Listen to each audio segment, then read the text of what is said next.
கண்டிப்பா. இந்த துலாம பொறுத்தளவுல அதனுடைய சின்னம் என்னன்னா தராசு. ம். நீதியா இருக்கணும், நேர்மையா இருக்கட்டும். இவங்களுக்கு பெரிய கடன் அப்படிங்கிறது இருக்கும். ம். அந்த பெருங்கடனை இவங்க எந்த மாதிரி வாங்கிக்கணும் அப்படின்னா, அதே மாதிரி இவங்களுக்கு வாழ்க்கை துணை மூலியமாக வருமானம் வரக்கூடிய ஒரு வாய்ப்புகள் உண்டு. வாழ்க்கை துணை எப்படி இருப்பாங்கன்னா, கொஞ்சம் சரி இவங்களுக்கு இஷ்டமாக இவங்க எந்த தெய்வத்தை வழிபடலாம் அப்படின்னா, இவங்களுக்கு பெரும்பாலும்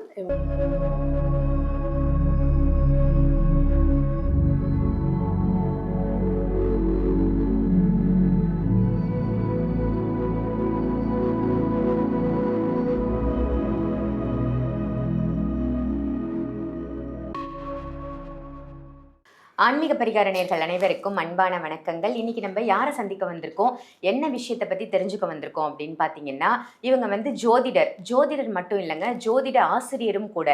நம்மள யாருக்காவது ஜாதகம் பார்க்கணும்னு ஆசைப்படுவோம், அதே சமயத்துல கத்துக்கணும் அப்படின்னு ஆசைப்படுவோம் இல்லையா? ஸோ ஜோதிடம் நீங்க கத்துக்கணும் அப்படின்னா மேடம் கிட்ட நீங்க கத்துக்கலாம். ஏஎல்பி அஸ்ட்ராலஜர் சாந்தி தேவி ராஜேஷ்குமார் அவர்களை தான் இன்னைக்கு நம்ம சந்திக்க வந்திருக்கோம். வணக்கம் மேம். வணக்கம். ஆன்மீக பரிகார நேயர்கள் அனைவருக்கும் இந்த நாள் இனிய நாளாக அமைய வாழ்த்துக்கள். Thank you ma'am. எப்படி இருக்கீங்க? நல்லா இருக்கேன். நீங்க எப்படி இருக்கீங்க? நல்லா இருக்கேன் மேம். உங்களுடைய பதிவுகள் எல்லாம் ரொம்ப சூப்பராக போயிட்டு இருக்கு. நம்ம சனி வக்ர பயிற்சி முதல்ல போட்டோம். நல்ல ரெஸ்பான்ஸ், நிறைய பேர் அதை பார்த்துருந்தாங்க. நிறைய நமக்கு கமெண்ட்ஸும் வந்திருந்தது, நல்லா இருக்கு பதிவு அப்படின்னு சொல்லி அவங்களுடைய விஷயங்கள் எல்லாமும் தெரிவிச்சிருந்தாங்க. இன்னைக்கு நம்ம பார்க்க போற பதிவு மேம், பிரம்மன் எழுதிய விதி. அதை வந்து பிரம்மன் எழுதிய விதி அப்படின்னு சொல்லலாம், பிறப்பு பலன் அப்படின்னு சொல்லலாம். ஒவ்வொருத்தர் தலையிலையும் பிரம்மா வந்து எழுதுவாரு அப்படின்னு ஆதி காலத்துல இருந்தே சொல்லுவாங்க இல்லையா? ஸோ மேஷ ராசியிலிருந்து மீன ராசி வரைக்கும் அந்த பிரம்மா ஒவ்வொருத்தருக்கும் என்ன மாதிரி விஷயங்களை எழுதியிருக்காரு, அவங்கவுங்களுடைய கிரக நிலைகள், அந்த அமைப்புகளை வச்சு ஒவ்வொரு ராசிக்கும் அழகா சொல்லுங்க மேம். முதல்ல பிரம்மன் எழுதிய விதினா என்ன அப்படின்றத மக்களுக்காக சொல்லுங்க. கண்டிப்பா சொல்லணும். பொதுவா அவரவர் தமக்கு உள்ள ஆயுசும் தொழிலும் வித்தை செல்வம் எழில் மரணங்கள் ஏழும் தவமுடை பிரம்மதேவன் தனது கை தொடங்கும் முன்ல சிவனுடைய அருளினாலே கர்ப்பத்தில் நிச்சயித்தான் அப்படின்னு சொல்லுவாங்க. பிரம்மா வந்து ஒரு குழந்தைய படைக்கும் போதே அது இன்னாருக்கு தான் குழந்தையாக பிறக்கணும், இன்ன கர்மாவை தாங்கி தான் அனுபவிக்கணும் அப்படின்னு சொல்லி அந்த சிவபெருமானுடைய அனுகிரகத்தினால அவர் கர்ப்பத்திலேயே நிச்சயிக்கிறாரு அப்படின்னு தான் சொல்லியிருக்காங்க. அப்போ அப்படிப்பட்டது நம்ம ஆரம்பம். நம்ம வந்து இப்போ அட்சய லக்னத்தில் லக்னம் மாற மாற பலன்கள் மாறும்னு சொன்னாலும் நம்மளோட எங்கே ஆரம்பிச்சிருக்கோம் அப்படிங்கிறது தான் அந்த பிறப்பு லக்னம் அப்படின்னு சொல்கிறது. நம்ம கிராமப்புறத்துலலாம் ஒரு பழமொழி சொல்லுவாங்க, தொட்டில் பழக்கம் சுடுகாடு அப்படின்னு சொல்லுவாங்க. பிறப்புல இந்த ஜெனட்டிக்ல இந்த கேரக்டர்ல ஒரு குழந்தை பிறந்ததுன்னா அதனுடைய குணத்தன்மைகள் வெளிப்படுற விதங்கள் வேணா வேற வேறையாக இருக்கும், ஆனா உள்தன்மை அப்படிங்கிறது அது தொட்டில் சுடுகாடு வரையும் இருக்கும் அப்படிங்கிறத சொல்லியிருக்காங்க, மாறாது. ஏன்னா அது தலையெழுத்து, அது இந்த பாதை வழியாக பயணிக்கணும் அப்படிங்கிறத ரெக்கார்டாவே கொண்டு வர்றது தானே. நமக்கு ஏற்படக்கூடிய சாதக பாதகங்கள் எல்லாமே நம்ம பிறக்கும் போது நமக்கு நிர்ணயிக்கப்பட்டது தான். அந்த நிர்ணயித்தல் வந்து நம்ம நடைமுறை வாழ்க்கையில நம்ம செய்யக்கூடிய செயல்களால அது கூடவோ குறைச்சோ இருக்குமே தவிர கட்டாயம் அந்த விதிப்பயன் அப்படிங்கிறத நம்ம அனுபவிச்சு தான் ஆகணும். இப்போ அந்த மாதிரி தான் ஒவ்வொன்றையுமே அந்த இறைவன் வந்து எல்லாமே விதிக்கப்பட்டது. எல்லாமே விதிக்கப்பட்டதுன்னா ஏன் ஜோதிடம் பார்க்கணும் அப்படிங்கிற ஒரு கேள்வி எல்லாருக்குள்ளேயும் இருக்கும். ஆனால் அது ஏன் பார்க்கணும்னா, இதுதான் அமைப்பு அப்படின்னா நான் எடுத்து வைக்கக்கூடிய பாதையை சரியாக வைக்கலாம் இல்லையா? நான் ஒவ்வொரு அடியும் கவனமாக எடுத்து வைக்கலாம் இல்லையா? எனக்கு தெரியல சில பிரச்சனைகளே, தப்பு செய்யாதன்னு எந்த ஒரு குழந்தையுமே தப்பு செஞ்சால் தண்டனை உண்டுன்னு சொல்லி தான் வளர்க்குறாங்க. அதையும் தாண்டி தப்பு செஞ்சு தண்டனையில மாற்றுறது யாருடைய குற்றம்? அப்போ ஒவ்வொரு வினையுமே நம்ம பிறந்ததுக்கு அப்புறம் நம்மளுடைய 6 அறிவுங்கிறது மனிதனுக்கு மட்டும்தான் கடவுள் படிச்சிருக்காரு. ஜாதகமும் மனிதனுக்கு மட்டும்தான் நம்ம பார்க்குறோம், மற்ற ஜீவராசிகளுக்கு பார்க்கறது கிடையாது. அப்போ அந்த நிகழ்வை வந்து நமக்கு கொடுத்துட்றாங்க. ஆனால் கொடுத்ததுக்காக அதை இப்படிதான் நடக்கணும், இப்போ அம்மா அப்பா பேச்சை கேட்டு நல்ல பிள்ளையாக நடக்கிறதும் என் கையில தான் இருக்கு, அவங்க பேச்சை கேட்காம தருதலையா சுத்துறதும் என் கையில தான் இருக்கு. அப்ப நான் எப்படி இருக்கணும்னு நான் தானே முடிவு பண்றேன், அது மற்றவங்க கையில கிடையாது. அப்ப நான் என்ன மாதிரி உருவாகணும், நான் என்ன மாதிரி நான் எதிர்பார்க்கிறேன் அப்படிங்கிறதெல்லாம் என்னுடைய நிகழ்வுகளால என்னுடைய செயல்களால அந்த கர்மாவின் தொடர்ச்சியை நான் அனுபவிக்கிறேன் அப்படின்னு சொல்லலாம். இப்போ கடவுள் வந்து நம்மளை அனுப்பும்போது என்ன சொல்லி அனுப்புவாரு? நிறைய பேர் கேட்கக்கூடிய இன்னொரு கேள்வி இருக்கு, நான் எந்த பாவமுமே செய்யல ஆனா எனக்கு மட்டும் ஏன் இப்படி நடக்குது? நிறைய பாவம் பண்றவங்க எல்லாம் ரொம்ப சூப்பரா இருக்காங்களே. ஒரே ஒரு விஷயம், கெட்டவனுக்கு அடி விழுகுதுன்னா அது பெருசா வலிக்காது. நல்லவனுக்கு அடி விழுந்தாதான் அது வலிக்கும். அப்போ ஒரு ஜென்மத்துல நம்ம செய்த புண்ணிய பலனுக்கு கடவுள் மகிழ்ந்து என்ன வரம் கொடுக்குறாரு, நீ அடுத்த ஜென்மத்துல நீ கஷ்டப்பட்ட இந்த ஜென்மத்துல, அதனால இந்த கஷ்டத்துலயும் நீ நல்லது மட்டுமே பண்ணியிருக்க, உனக்கு பிரதிபலனா நான் அடுத்த ஜென்மத்துல உனக்கு நிறைய கொடுக்குறேன், நீ எப்படி வேணாலும் உன்னுடைய இஷ்டத்துக்கு நீ வாழ்ந்துக்கோன்னு வரத்தை கொடுத்துட்ற. அவன் என்ன பண்றான், அவன் நல்லவனா வளரணும், வளர்ந்தா அந்த புண்ணியம் அடுத்த தலைமுறைக்கும் பேசும். ஆனா என்ன கொடுத்த வரத்தை வந்து துஷ்பிரயோகம் பண்றான், கெட்டவனா உருமாறுறான். ஆனா அவனுடைய புண்ணியம் இருக்கிற வரையும் அவன் நல்லா தான் இருப்பான். அந்த புண்ணியம் எப்போ கழிக்கப்படுதோ அப்பதான் அவனுக்கு உள்ள தண்டனை அப்படிங்கிறது கிடைக்க ஆரம்பிக்கும். இப்போ அதே மாதிரி ஒரு ரொம்ப கெட்டவனா இருப்பான். அந்த கெட்டவன் என்ன பண்ணுவான், அந்த கடவுள் அவருக்கு தலையெழுத்தை எப்படி எழுதுவாரு, நீ ரொம்ப கெட்டவனா இருந்து உனக்கு எந்த கஷ்டம் வந்தாலும் உனக்கு எதுவுமே தெரியல, நீ நல்லவனா பிறந்து அவனுடைய வழியை நீ அனுபவிக்கும் போது தான் உனக்கு அந்த கஷ்டம் தெரியும், அந்த வேதனை புரியும், அதுதான் உனக்கான தண்டனைன்னு சொல்லி நல்லவனா படைச்சு அனுப்பிடுற. அதனாலதான் அவனால நல்ல நிலைமை, என்னதான் நல்ல குணங்களோட இருந்தாலும் கஷ்டப்பட்டுக்கிட்டே இருக்காங்க அப்படிங்கிறது. அப்ப இது ரெண்டுக்குமே நம்மளுடைய செயல்வினை தான் காரணமாக இருக்கு அப்படிங்கறத நம்ம தெரிஞ்சுக்கணும். Super ma'am. அதாவது பிறப்பு பலன்னா என்ன, பிரம்மா வந்து என்ன மாதிரி விஷயங்களை எழுதி அனுப்புறாரு அப்படின்னு சொன்னீங்க. இதுவே ஒவ்வொரு ராசிக்கும் எப்படி இருக்கு, கண்டிப்பா மாறுபடும் இல்லையா? ஸோ ஒவ்வொரு ராசிக்குமான விஷயங்களை நம்ம இப்ப பார்த்துடலாம். கண்டிப்பா மேம். பிரம்மன் எழுதிய அந்த விதி பிறப்பு பலன் பத்தி ஒவ்வொரு ராசிக்கும் பார்த்துட்டு இருக்கோம் மேம். இன்னைக்கு நம்ம பார்க்க போறது வந்து துலாம் ராசி. துலாம் ராசி நேயர்களுக்கு அந்த பிரம்மா எழுதிய விதி எப்படி இருக்கு, என்ன விஷயங்கள்லாம் அவங்க சாதகமா அவங்களுக்கு அமையும், எந்தெந்த விஷயத்துலலாம் அவங்க கவனமா இருக்கணும்? கண்டிப்பா இந்த துலாமை பொறுத்தளவுல அதனுடைய சின்னம் என்னன்னா தராசு. நீதியா இருக்கணும், நேர்மையா இருக்கட்டும், எல்லாத்துக்கும் கரெக்டா இருக்கணும்னு நினைப்பாங்க. ஆனா அவங்களால அதை மெயின்டைன் பண்ண முடியுமானா முடியாது. ஏன்னா தராசு எப்பவுமே ஒரு பக்கம் இறங்கி ஒரு பக்கம் ஏறிதான் இருக்கும், நடுநிலையா இருக்க முடியாது. அப்போ அந்த ஒரு ஃபீல் இவங்களுக்குள்ள அது நடுநிலையா இருக்கணும்னு முயற்சி பண்ணுவாங்க. எல்லாரையுமே நம்ம சரியா எடை போட்டுட்டோம்னு நினைப்பாங்க, ஆனா சரியா எடை போட முடியாது அவங்களால. அந்த மாதிரியான ஒரு விஷயம் சில நேரங்கள்ல தவறான ஒரு புரிதல் அப்படிங்கிறது இவங்களுக்கு பெரிய டிராபேக்கா வந்துடும் அப்படின்னு சொல்லியிருக்கேன். இப்போ மேஷத்துக்கு நம்ம சொன்னோம், உருவாக்குனவனே போட்டு உடைச்சிருவாங்க. அதே நிகழ்வு இந்த துலாமுக்கும் உண்டு. என்ன அவங்க அவசரப்படுவாங்க, இவங்க நிதானமா இருப்பாங்க, அவ்வளவுதான். மற்றபடி இவங்களும் கொஞ்சம் பிரச்சனைகளை சந்திச்சுக்குவாங்க, லாங் டைமா ஒரு பிரச்சனையை இழுத்து வச்சுக்குவாங்க அப்படின்னு சொல்லலாம்.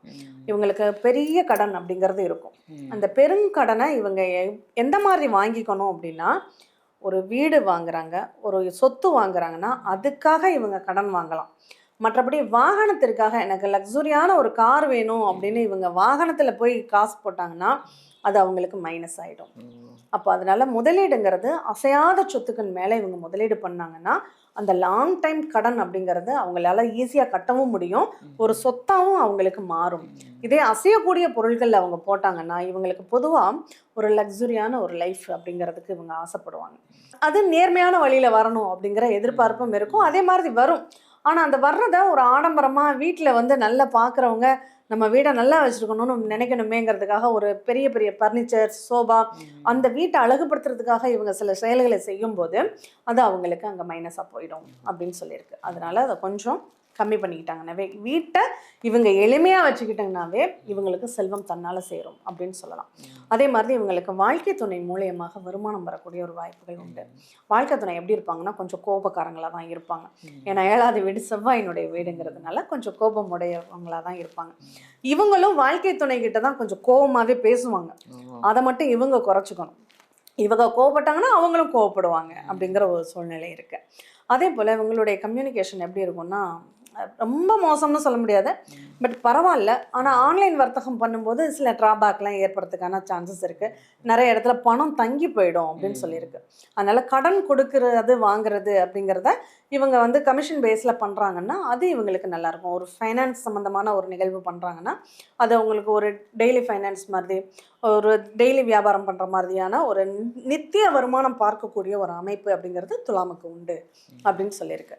உணவுப் பொருள் சம்மந்தமான ஒரு துறையில் இருக்காங்க, தண்ணி துறையில் இருக்காங்க, வாட்டர் பிஸ்னஸில் இருக்காங்க, இந்த மாதிரி டெய்லி யூஸ் பண்ணக்கூடிய ஒரு டிபார்ட்மெண்ட் ஸ்டோரில் சம்மந்தப்படுறாங்கன்னா அது கொஞ்சம் இவங்களுக்கு நல்லாயிருக்கும் அப்படின்னு சொல்லியிருக்கு. குழந்தைகள் சார்ந்து இவங்களுடைய அமைப்பு அப்படிங்கிறது ரொம்ப நல்லாவே இருக்குது. குழந்தைகளால் இவங்க வீடு கூட கட்டினா குழந்தைகளுக்குன்னு பார்த்து பார்த்து கட்டுவாங்க. அதே மாதிரி ஒரு பூர்வீகத்தை பழமை மாறாமல் இருக்கணும் அப்படிங்கிற ஒரு எண்ணமும் இவங்களுக்குள்ள இருக்கும். அந்த காலத்துல எங்க தாத்தா பாட்டி வாழ்ந்த வீடு இருக்கே அப்படிங்கிற மாதிரி அவங்களுடைய அந்த பழசு அந்த வீட்டு நினைவுகள் அப்படிங்கிறது இவங்களுக்கு ரொம்ப இஷ்டம். அதனால அந்த பழமை மாறாமல் இருக்கணும் அப்படிங்கிறதுல இவங்களுக்கு ஆர்வங்கள்லாம் ரொம்ப அதிகமாக இருக்கும். அதனால இவங்களை பொறுத்தளவில் குழந்தைகளால் இவங்களுக்கு நன்மை, வாழ்க்கை துணையால் வருமானம் வரக்கூடிய ஒரு வாய்ப்பு, அப்பாங்கிற ரோல் அப்படிங்கிறது இவங்களை பொறுத்தளவில் நல்லாவே இருக்கும். ஒன்றும் பெரிய இஷ்யூ அப்படிங்கிறது கிடையாது துலாமை பொறுத்தளவில். ஆனால் என்ன, அப்பாவை விட்டு இவங்க கொஞ்சம் விலகி இருக்கக்கூடிய ஒரு வாய்ப்புகள் அதிகமாக இருக்கும். அப்பாவுக்காக கொஞ்சம் செலவு பண்ணக்கூடிய ஒரு சூழ்நிலைகளும் இவங்களுக்கு அதிகமாக இருக்கும் அப்படின்னு சொல்லியிருக்கு. இவங்களுடைய லாபம் அப்படின்னு பார்க்கும்போது ஏதாவது ஒரு அரசாங்க இடம் சம்மந்தப்பட்டது, ஒரு நிலம் சம்மந்தப்பட்டது, அரசாங்க விஷயம், அரசியல்வாதிகளால் ஒரு சில லாபங்களை சந்திக்கக்கூடிய ஒரு வாய்ப்பு இவங்களுக்கு நல்லா இருக்கும் அப்படின்னு சொல்லியிருக்கு. சரி, இவங்களுக்கு இஷ்டமாக இவங்க எந்த தெய்வத்தை வழிபடலாம் அப்படின்னா, இவங்களுக்கு பெரும்பாலும் இவங்களுக்கு பெருமாள் வழிபாடு அப்படிங்கிறது ரொம்ப நல்லா இருக்கும். அதே சமயம் மதுரை மீனாட்சி அம்மன் வழிபாடும் இவங்களுக்கு ரொம்ப சக்ஸஸ்ஃபுல்லாக இருக்கும் அப்படின்னு சொல்லலாம். பச்சை அம்மன் வழிபாடு, ஏன்னா பாக்கியத்தை தரக்கூடிய கிரகம் புதனாக இருக்கிறதுனால அந்த பச்சை நிறமுடைய ஒரு நிகழ்வுகள் அப்படிங்கிறது இவங்களுக்கு ரொம்ப சப்போர்ட் பண்ணும். Super ma'am. என்னதான் நம்ம குலதெய்வம் இஷ்ட தெய்வம் அப்படி வணங்கினாலும் ஒவ்வொரு ராசிக்கும் எந்த தெய்வம் உகந்தது அப்படின்னு நம்ம தெரிஞ்சுக்கிட்டு அந்த தெய்வத்தை வணங்குவதால் இன்னும் கூடுதல் இரட்டிப்பு லாபம் வந்து கிடைக்கிறதுக்கு வாய்ப்பு இருக்கு. இந்த ராசிக்கு பிரம்மன் எழுதிய விதி எப்படி இருக்கு அப்படின்னு ரொம்ப அழகா சொன்னீங்க மேம். நன்றி. இந்த பதிவு உங்க எல்லாருக்கும் பயனுள்ள பதிவு அமைஞ்சிருக்கும் அப்படின்னு நினைக்கிறேன். இதை மற்ற ராசி நேயர்களுக்கும் ஷேர் பண்ணுங்க. ஆன்மீக பரிகாரம் நம்ம சேனலை சப்ஸ்கிரைப் பண்ணிக்கோங்க. அதே மாதிரி மேடமை நீங்க ஜாதக ரீதியாகவும் ஜோதிட ரீதியாகவும் சந்திக்கணும் அப்படின்னு நினைச்சீங்கன்னா வீடியோல இருக்கிற நம்பருக்கு கால் பண்ணி அப்பாயின்மெண்ட் வாங்கி நேர்ல கன்சல்டேஷன் எடுத்துக்கலாம், ஆன்லைன் கன்சல்டேஷனும் எடுத்துக்கலாம். அதே மாதிரி நீங்க ஜாதகம் கத்துக்கணும், நான் ஒரு ஜோதிடர் ஆகணும்னு ஆசைப்படுறேன், என்ன பண்ணலாம் அப்படின்னா கவலையே வேண்டாங்க, மேடம் அதுக்கு கிளாஸ் எடுக்கிறாங்க. ஸோ அந்த வகுப்புலையும் நீங்க கலந்துக்கிட்டு நீங்களும் ஒரு ஜோதிடர் ஆகலாம். அதுக்கு உங்களுக்கு ஏதாவது டீட்டெயில் தெரியணும் அப்படின்னு நினைச்சீங்கன்னா வீடியோவில் தெரியுற அதே சேம் நம்பருக்கு கால் பண்ணி டைரெக்டாக மேம் கிட்ட பேசி அதனுடைய டீட்டெயில் என்ன அப்படின்னு தெரிஞ்சுக்கிட்டு அந்த வகுப்பில் நீங்களும் சேர்ந்துக்கோங்க. மேம், இப்போ நீங்கள் வந்து ஜோதிட வகுப்பு எடுக்கிறீங்க இல்லையா, அதனுடைய விவரங்கள் மக்களுக்காக சொல்லுங்களேன். ஒன்றும் இல்லை, ஜோதிடம் முதல்ல எதுக்காக பார்க்கணும் அப்படிங்கிறதுக்கான காரணம் என்னென்னா, நிறைய பேருக்கு இங்கே நான் தப்பே பண்ணலையே, நமக்கு ஏன் தண்டனை கிடைக்குதுங்கிற ஒரு எண்ணம் இருக்குது. ஆனால் நீங்கள் எடுத்து வைக்கக்கூடிய ஒவ்வொரு அடிகள் தான் உங்களுக்கு ஏற்படக்கூடிய சாதக பாதகங்களுக்கு காரணம் அப்படிங்கிறத இப்போ நான் சொன்னால் நீங்கள் கேட்க மாட்டீங்க. நீங்கள் படிச்சீங்கன்னா தெரிஞ்சுக்குவீங்க, ஓ நம்மளால தான் இது நடந்திருக்கு அப்படிங்கிறத. நம்ம பொதுவாக நம்மளை யாராவது குறை சொன்னாங்கன்னா நமக்கு ஏற்றுக்க மாட்டோம். ஆனால் அதுவே ஐயோ நம்ம தப்பு பண்ணிட்டோமே அப்படின்னு நம்மளே புரிஞ்சுக்கும் போது தான் அதனுடைய ரிசல்ட் வேற மாதிரி இருக்கும். அந்த மாதிரி இந்த வகுப்புல கலந்துக்கிட்ட அத்தனை பேருடைய ரிவ்யூவும் பார்க்கும்போது நான் இங்கே வந்து தாங்க நான் என்ன தப்பு பண்ணேன்னு புரியுது அப்படிங்கிறத அவங்க ஒத்துக்கிறது தான் இதில் உள்ள ஹைலைட்டு. அப்படி ஒத்துக்கும் போது நம்மளே சுயமாக நம்ம ஜாதகத்தை நம்ம பார்க்கும்போது தான் நம்மளுடைய சாதக பாதங்கள், நம்ம எங்கெல்லாம் தப்பு பண்ணியிருக்கோம், எங்கே போகணும் எங்கே போகக்கூடாது, யார்கிட்ட பேசணும் பேசக்கூடாது, ஒரு கடனை கூட யார்கிட்ட வாங்கணும் யார்கிட்ட வாங்கக்கூடாது அப்படிங்கிறத நம்ம தெரிஞ்சுக்க முடியும். வாங்கக்கூடாதவங்கள்ட்ட வாங்கி என்னால் கடனே கட்ட முடியலன்னு புலம்புறதை விட நம்ம இன்னார்கிட்ட வாங்கினா கடனை ஈஸியாக கட்டிடலான்னு தெரிஞ்சு வாங்கிட்டாங்கன்னா அவங்க வாழ்க்கை சேஃபாக இருக்கும். கண்டிப்பாக. அதனால நம்ம ஜாதகத்தை நாமளே தெரிஞ்சுக்கிறது எவ்வளவோ பெஸ்ட். Super ma'am. ஜோதிட வகுப்பு ரொம்ப அருமையாக எடுத்துட்டு இருக்கீங்க. இன்னும் அது சக்ஸஸ்ஃபுல்லாக போக என்னுடைய வாழ்த்துக்கள். நன்றி மேம். இந்த ஜோதிட வகுப்புல வந்து மக்கள் சேரணும் அப்படின்னு ஆசைப்படுறாங்கன்னா எப்படி மேம் உங்களை காண்டாக்ட் பண்றது? எத்தனை நாள் இந்த வகுப்பு இருக்கும்? பல மாதங்கள் அப்படிங்கிறது அவசியமே இல்லை மேம். ஒரே மாசத்துல கத்துக்க முடியும். இன்னும் சொல்ல போனா 15 நாள்ல பலன் எடுக்கிறது எப்படி அப்படிங்கிறத நாங்கள் சொல்லி கொடுத்துருவோம். அதுக்கு அடுத்து 15 நாள் ப்ராக்டிஸ், அவங்க ஜாதகத்தை அவங்க போட்டு ஆய்வு பண்ணுறதுக்கான ப்ராக்டிஸ் கொடுப்போம். இப்போ இதில் வந்து கற்றுக்கிறதுக்கு அவங்க வேறு ஒன்றுமே இல்லை, எழுத படிக்க தெரிஞ்சால் போதும். இன்னது படிச்சிருக்கணும் அது படிச்சிருக்கணுங்கிறதுல தமிழ் எழுத படிக்க தெரிஞ்சால் போதும். அவங்க யார் இருந்தாலும் வயது வரம்பு கிடையாது. நம்ம வகுப்பில் வந்து 6வது படிக்கக்கூடிய குழந்தை படிக்குது, 91 வயசு தாத்தாவும் படிக்கிறார். அப்போது அந்த மாதிரி எல்லாருமே ஈஸியாக புரிஞ்சுக்கக்கூடிய அளவில் தான் இருக்குது இந்த வகுப்பு. அதனால அவங்க ஒரு மாசத்திலேயே அவங்க பலனை அவங்களால பார்த்துக்க முடியும். Super ma'am. ஒரே மாதத்தில் ஜோதிடம் நீங்களும் கத்துக்கலாம். உங்களுக்கு யாராவது ஜோதிடம் கத்துக்கணும், உங்கள யாராவது ஆசைப்பட்டீங்கன்னா வீடியோல தெரியுற நம்பருக்கு காண்டாக்ட் பண்ணிக்கோங்க. இதே மாதிரி வேற ஒரு நல்ல நிகழ்ச்சியில உங்க எல்லாரையும் சந்திக்கின்றேன். நன்றி, வணக்கம்.